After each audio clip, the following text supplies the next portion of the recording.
What's up, space pirates? This is your Admiral, the decidedly debonair Dr. Disaster. And you know, I really want to give this upcoming He-Man live-action movie a chance, but you will have to forgive me if I am naturally skeptical these days. Too many times in the past decade or so, I have walked away from movies and shows, and my reaction has been disappointed! After all, look at one of the last Masters of the Universe projects that came out, Revelation. That show subverted our expectations, The Last Jedi style, where the main character that everyone showed up for, He-Man, was killed off early on so that they could focus instead on Teela. Don't get me wrong, I enjoy the character of Teela, and I have nothing against expanding on her character or even making her something of a focal point. But replacing He-Man with this masculinized version of her just didn't do it for me. In fact, I found the whole series repulsive.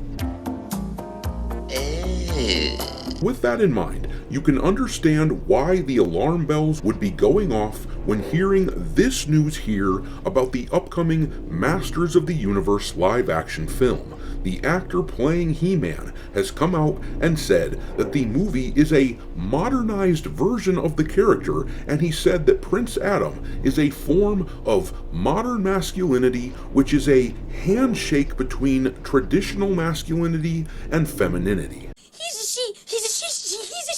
He's half man, half woman. What? And look, I know that Prince Adam was always nowhere near as masculine as when he became He-Man.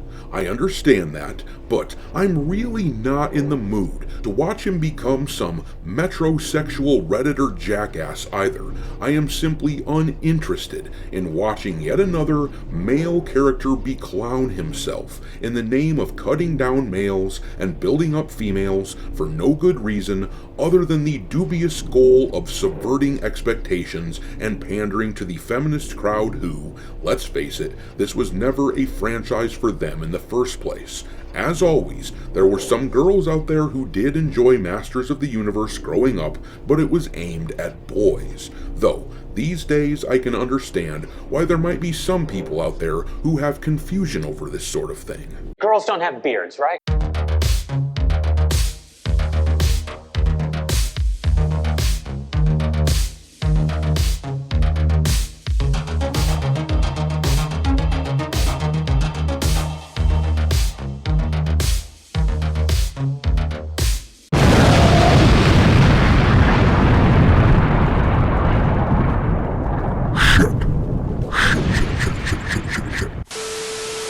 Alright, me hearties, make sure that you hit the like button on this video, share it with your friends, and subscribe to the channel if you haven't already. I've had a lot of people tell me that they have been unwillingly unsubscribed to the channel almost every day. I hear from someone who says they didn't believe me when I talked about this phenomenon, but then they noticed that they themselves were unsubbed from the channel. I don't know why it happens, but I do hear it a lot, so look into that. I will be making this portion of my videos skippable by making it into a chapter on the video timeline, but I do need to keep on saying this because the amount of people telling me that it happens to them is absolutely unbelievable. But anyways, let's take a look at what the He-Man actor said about this upcoming Masters of the Universe movie, and then you can see for yourself why this was setting off such alarm bells for me. We are going to read about it in this article here from Cosmic Book News. It says, Nicholas Galitzine is once again talking about Masters of the Universe, and his latest comments are raising even more questions about the direction of the film. After recent test screening reports claiming the movie leans heavily into comedy, Galitzine's new quotes only add to the concerns that He-Man may be far more modern, human, and humorous than many fans want. And look, I was getting pretty sick of this modern-day cinematic trope damn near a decade ago when the MCU started to refuse to take itself seriously.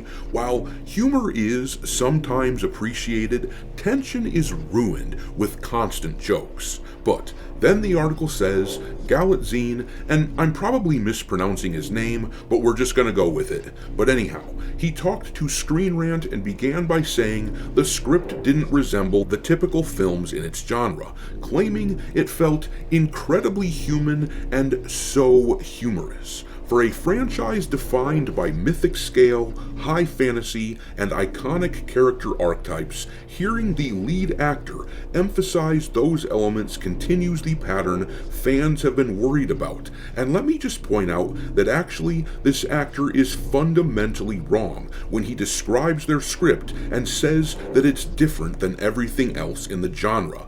These days, injecting humor into the script is what most of the studios are doing. They refuse to be earnest about anything, and it has cost them tremendously, because if they aren't willing to take their own movies seriously, then the fans won't do it either.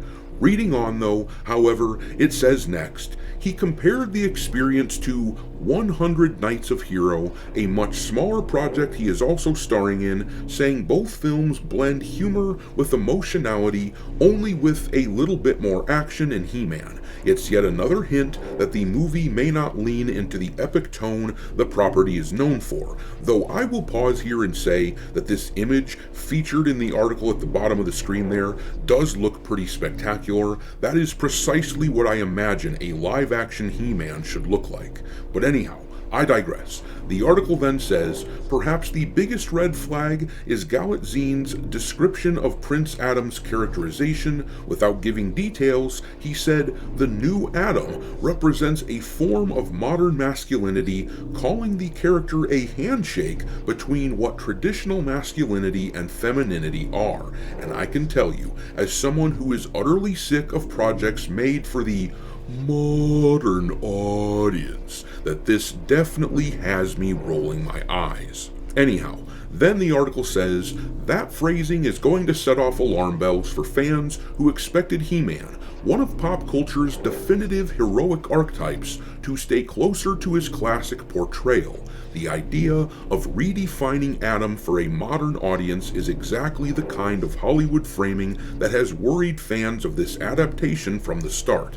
It's what Kevin Smith did to the character, which bombed on Netflix. Galatzine repeatedly emphasized the human story, saying that if he's going to make a film with huge action and spectacle, it must also focus heavily on emotional humanity. While character depth is welcome, this continues a noticeable pattern. Every time someone connected to the movie speaks, they highlight the humor, the emotional realism, and now a redefining of masculinity, rather than the world building, the fantasy, or the larger-than-life heroism that built the Masters of the Universe legacy. Between the recent test screening reports describing a very comedic tone and Galatzine's new comments, the direction of Masters of the Universe is becoming clear. Travis Knight's film may not be aiming for the epic, mythic adaptation fans expected. Scenes take place on Earth, and they filmed on the streets of London. Instead, all signs point to a lighter, more self-aware, modernized take, one that focuses on humor and emotional grounding rather than the sweeping fantasy He-Man fans have been waiting decades to see done right. If true, the studio may have a crowd-pleasing family adventure on its hands, but it may also risk alienating the core fanbase that kept the property alive for 40 years, and that is precisely the problem. Once again, we have a big corporate studio ditching established lore and established tone, all in the name of doing something safe. The problem with modern Hollywood nowadays is the fact that everything is tailored to the lowest common denominator. Everything is made in such a way as to not offend any loud interest groups and to try to appeal to as many people as possible, and frankly, that is no way to make meaningful entertainment. Anything with actual meaning or actual heart behind it is exclusive by nature, which means that not everyone is going to love what you do, but the beauty of making something that appeals to a specific sort of people is that those people will love the ever-living hell out of it and will support it like crazy. But the more that Hollywood pulls this shit, the more they alienate people and alter IPs in an attempt to appease absolutely everyone, the lower the enthusiasm becomes from the potential audience. Hollywood is essentially suffocating itself. It was gradual over the last decade or so, but it has become much more sudden and pronounced over the last couple years, and sadly, from the way it's sounding here, Masters of the Universe might just be one more example of this suffocation happening. But I'm gonna leave it there. Hopefully this movie ends up good, but I don't like the way it's being described here at all. Drop your contempt for this sort of corporate safe approach to filmmaking into the comment section below, and we will talk there. Thanks for watching me, Hearties. If you haven't already, your Admiral is inviting you to subscribe to the channel and become a part of the crew. Life as a space pirate may not be glamorous, but there's always plenty of booty.